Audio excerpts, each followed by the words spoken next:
السلام علیکم. میں آپ کو کئی دنوں سے بتا رہا ہوں نا کہ امریکہ اور چائنا کے درمیان حالات مزید کشیدہ ہو رہے ہیں. اب آپ سنتے جائیں, آج کا یہ ویڈیو انتہائی اہم ہے. میں آپ کو ریکویسٹ کروں گا یہ پورا ضرور دیکھیے گا.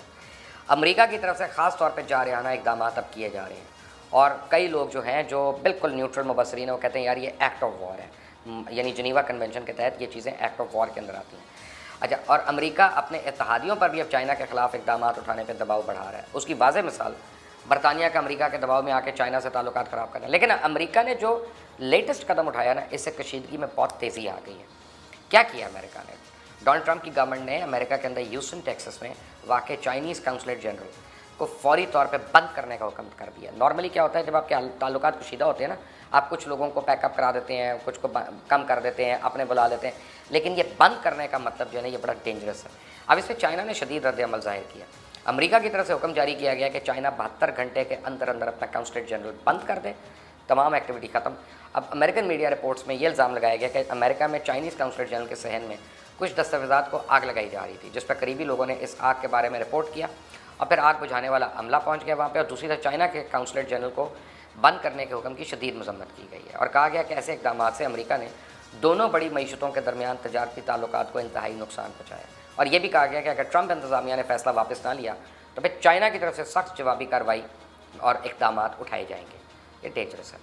چائنا کی وزارت خارجہ کے اسپوکسمین وینگ وینبن نے کہا, یوزلی آپ دیکھیں کہ چائنا کی وزارت خارجہ کے اسپوکسمین آ کے نہیں بات کرتے ہیں, وہ کسی ان کے جو نیوز پیپر ہے نا اس میں سٹوری ریلیز ہوتی ہے. لیکن اب وینگ وینبن نے کہا ہے آ کے کہ امریکہ کافی عرصے سے چائنا پہ الزامات لگا رہا ہے, اور امریکہ میں چائنیز طالب علموں کو نشانہ بنانے کے ساتھ ساتھ انہیں گرفتار کرنا شروع کر دیا گیا ہے, اور چائنیز سفیروں پہ پابندیاں لگائی جا رہی ہیں, اور چائنا کی طرف سے بھیجے گئے ڈپلومیٹک بیگس کو بغیر اجازت کے کھولا جاتا رہا ہے. امریکی انتظامیہ نے منگل کے روز چائنیز شہریوں پہ الزام عائد کیا کہ انہوں نے چائنیز انٹیلیجنس کے ساتھ مل کے دنیا بھر میں درجنوں کمپنیوں کے انٹلیکچوئل پراپرٹی رائٹس چرانے کی سازش کی ہے, جس میں کووڈ-19 کے علاج پہ کام کرنے والی کمپنیز بھی شامل ہیں. جیسے میں نے آپ کو پہلے بتایا تھا نا کہ حالات پہلے ہی کشیدہ ہیں, اور چائنیز قونصل خانے کو بند کرنا جلتی پر تیل کا کام کر سکتا ہے. امریکہ کھل کر چائنا کی مخالفت پہ سامنے آ گیا, اور چائنا کو گھیرنے اور اس کے خلاف اب عالمی اتحاد بنانے کی بات کر رہا ہے. اس حوالے سے امریکی وزیر دفاع مارک ایسپر جو ہے اس کی جانب سے خطرناک بیان سامنے آیا. وال اسٹریٹ جرنل کے مطابق مارک ایسپر نے کہا ہے کہ امریکہ پورے ایشیا میں اپنی فورسز تیار کر رہا ہے اور ان کے اثر نو تعیناتی عمل میں لا رہا ہے, تاکہ چائنا کے ساتھ ساتھ ممکنہ مقابلے کے لیے تیار ہوا جا سکے. مارک ایسپر کے مطابق امریکہ خطے میں بحری جہازوں کو بھیجنے کا سلسلہ جاری رکھے گا کہ چائنا کی ایکسپینشنسٹ پالیسی اور تائیوان کو ہتھیاروں کی فروخت کے معاملے سے نمٹا جا سکے. رپورٹ کے مطابق امریکی وزیر دفاع نے کہا کہ چائنا نے سمندری تیل اور گیس کے تقریباً $26 کھرب مالیت کی ممکنہ آمدنی کی مد میں علاقائی حلیفوں اور شراکت داروں کو ڈرایا, اور کہا امریکہ ہر صورت میں تائیوان کو اسلحہ فروخت کرے گا. امریکی وزیر دفاع کا یہ بیان خطے میں کشیدگی کو مزید بڑھائے گا, کیونکہ چائنا تائیوان جیسے ملک کو اسلحے کی فروخت کو اپنی ساورینٹی کے خلاف ایک اہم قدم تصور کرتا ہے, اور اس سے خطے میں نہ ختم ہونے والی کشیدگی کے ساتھ ساتھ آرمز ریس بھی شروع ہو جائے گی. ٹرمپ انتظامیہ پہلے سے ہی تائیوان کو تقریباً $10 ارب مالیت کا اسلحہ فروخت کرنے کی منظوری دے چکی ہے, اور اس میں رواں سال میں مئی میں $18 کروڑ کی ایک کھیپ بھی شامل ہے. امریکی وزیر دفاع نے ساتھ یہ بھی کہا ہے کہ وہ بات چیت کے لیے تیار ہے اور رواں سال کے آخر تک چائنا کے دورے کا ارادہ رکھتے ہیں. لیکن اگر دیکھا جائے تو امریکہ اب چائنا کو بھی ویسے ڈیل کر رہا ہے جیسے کافی لمبے عرصے سے نارتھ کوریا کو ڈیل کرتا آیا ہے. اگرچہ یہ بات الگ ہے کہ امریکہ اچھی طرح جانتا ہے کہ چائنا کو سنبھالنا اور اس سے نمٹنا کوئی آسان کام نہیں ہے, لیکن امریکہ چائنا پہ دباؤ بڑھانے کا کوئی موقع نہیں ہاتھ سے جانے دے رہا. ادھر مائک پومپیو نے چائنا پہ کووڈ-19 وبا کو اپنے مفادات کے لیے استعمال کرنے کا الزام عائد کرتے ہوئے کہا امریکہ اس سے نمٹنے کے لیے عالمی سطح پہ اتحاد کا خواہش مند ہے. امریکی وزیر خارجہ مائک پومپیو نے لندن میں برطانوی وزیر اعظم بورس جانسن کی جانب سے ہواوے کی 5G سروس کو بند کرنے کے احکامات پر تعریفوں کے پل باندھے, اور اس فیصلے کو درست قرار دیتے ہوئے مائک پومپیو نے کہا اس سے اہم ڈیٹا چائنیز کمیونسٹ پارٹی کے ہاتھوں میں چلے جانے سے بچ گیا. اور اس کے بعد پومپیو نے چائنا پہ الزامات کی بارش کر دی. چائنا کو جارحیت پسند قرار دیتے ہوئے کہا چائنا نے میری ٹائم سے متعلق غیر قانونی دعوے کیے, کہا چائنا نے ہمالین ممالک کو دھمکایا, وبا کو چھپایا, شرمناک طریقے سے اس نے اپنے مفاد کے لیے کیا. اگرچہ پومپیو نے چائنا پہ وبا کو اپنے مفادات کے لیے استعمال کرنے کے الزامات تو توڑے, لیکن کوئی ایویڈنس نہیں دیا.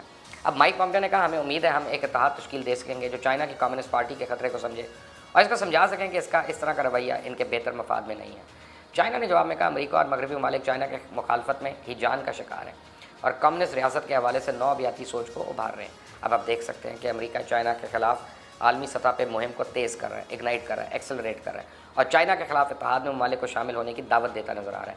اور اب تو صاف طور پہ برطانیہ بھی امریکہ کے ہاتھوں میں کھیلتا نظر آ رہا ہے. پہلے امریکہ نے برطانیہ کی یورپین یونین سے نکلنے کو اچھا فیصلہ قرار دیا, اور پھر اب بریکسٹ کے بعد برطانیہ کو خوش کرنے کے لیے امریکی تجارتی سطح پہ نئے معاہدے بھی کرے گا, کیونکہ چائنا نے برطانیہ کو خبردار کیا کہ دنیا کی سب سے بڑی ٹیلی کام کمپنی ہواوے